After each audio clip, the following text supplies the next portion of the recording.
perasaan syahwat tu akan membara dan kita akan mengalami perubahan-perubahan yang membuatkan anggota kelamin kita dalam keadaan bersedia untuk melakukan hubungan kelamin.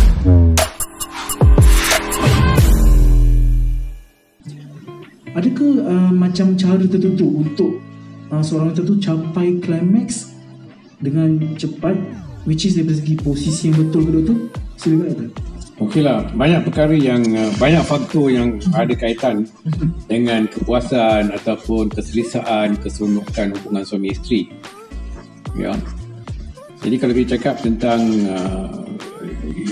lelaki dan juga wanita, tahu sajalah kita kalau berhajat untuk melakukan hubungan kelamin dengan cara tak langsung, perasaan syahwat tu akan membara dan kita akan mengalami perubahan-perubahan yang membuatkan anggota kelamin kita dalam keadaan bersedia untuk melakukan hubungan kelamin. Ya, lelaki mencapai ereksi dan wanita akan mengalami bahagian anggota tu menjadi mengembang dan rimbisan keluar dan kata orang tu dah sesuai lah untuk melakukan hubungan intim. Ya, itu yang kita panggil sebagai human sexual response, yang mana of course lah diteruskan.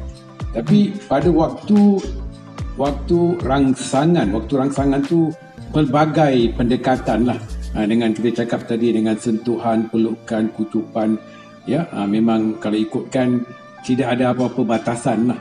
Ya, kalau kita tengok mana-mana agama pun menyatakan hubungan kelamin perlu lakukan dalam keadaan dan suasana yang sihat, sempurna, yang meyakinkan. Ya, bukan pada waktu wanita tu datang haid, bukan dilakukan melalui lubang najis. Semua tu memang bukan Islam, yang banyak agama menyatakan kena buat dengan cara yang sempurna. Jadi saya fikir tak ada masalah lah tentang perkara tu. Memang adat dan adab dia dah ada kan. Jadi soalnya di sini ialah yang punya anggota tu mesti nak tahu. Katakanlah saya punya anggota ni, jadi saya mesti nak tahu fungsi anggota saya, macam mana bahagian itu boleh terangsang, macam mana saya dapat kawalkan rangsangan dia. Macam itulah lebih kurang. Macam anggota kelamin lelaki, dia tahu bahagian ujung tu amat sensitif. Jadi kalau misalnya dia nak melakukan hubungan kelamin, dia kena pastikan dia jangan lakukan sentuhan kepada bahagian tu kerap.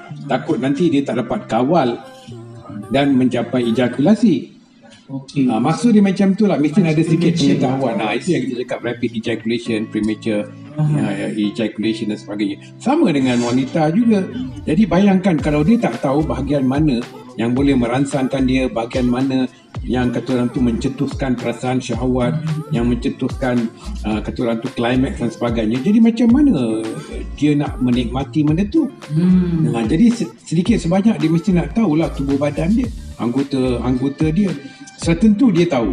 Maksud saya kan sebagai, yalah, dalam kehidupan kita tu kita mengalami perubahan-perubahan dari masa ke semasa. Pada peringkat akil balik, kita dapati hormon bergelora dalam tubuh badan kita, anggota kelamin kita berserelah. Itu kita dapati bahagian tertentu tubuh badan kita apabila disentuh, terangsang dan sebagainya. Jadi itu ialah satu pengenalan kepada diri kita.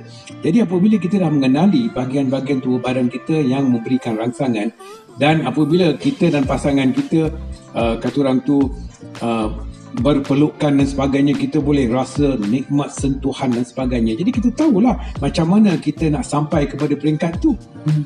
Jadi di sini kan memanglah kata orang tu trial and error situation. Macam kita nak drive kereta, bukannya kita boleh drive macam tu. Kita nak tahu gear dia macam mana, accelerator tu macam mana nak tekan brake dan sebagainya.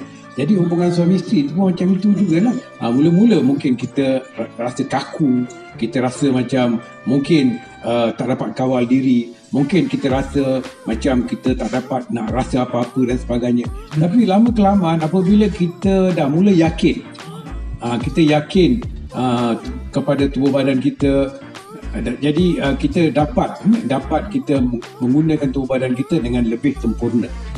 Ya. Di sini kita mesti nak faham, bukan tanggungjawab.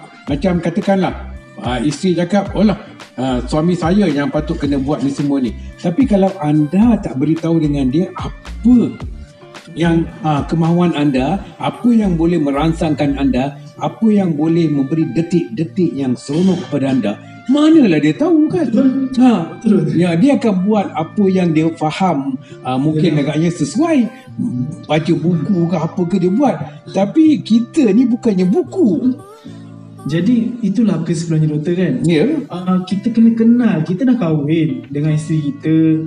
Isteri dah pilih suami, dah pilih dah pilih lelaki tu sebagai suami. Jadi pokok pangkalnya kita kena tanyalah kan. Mungkin mula-mula tu tak sempurna, betul kan doktor? Yalah, biasa macam tu lah. Oh, macam ini, oh macam tu kan. Jadi doktor, tadi kita cerita pasal nak cakapnya kalau kita nak dapatkan satu rangsangan yang cepat, pertama memang kita kena mencari dia punya, orang kata, tempat-tempat tertentu untuk kita kenal, mencari diri kita lah, bukannya kita mencari diri kita. Kita mesti nak tahu kan apa yang merangsangkan kita. Sentuhan kepada tubuh badan kita bahagian ni boleh menyeronokkan kita. Kalau dicium bahagian ni kita rasa seronok, kalau dihisap lidah kita rasa seronok. Kita mesti nak tahu lah kan, baru kita ajak pasangan kita kan. Habis tu kita main tak tahu apa-apa, dia buat macam-macam, kita pun tak tahu. Tak betul lah tu. Tapi tak apalah, ini semua ni kata orang tu permulaan. Macam kita berjoget lah. Mula-mula kita tak tahu dondang sayang ke ataupun joget samba ke, tak tahu. Apabila muzik tu ikut rentak badan kita pun nak ikut, sama-sama baru dia menjadilah. Ya.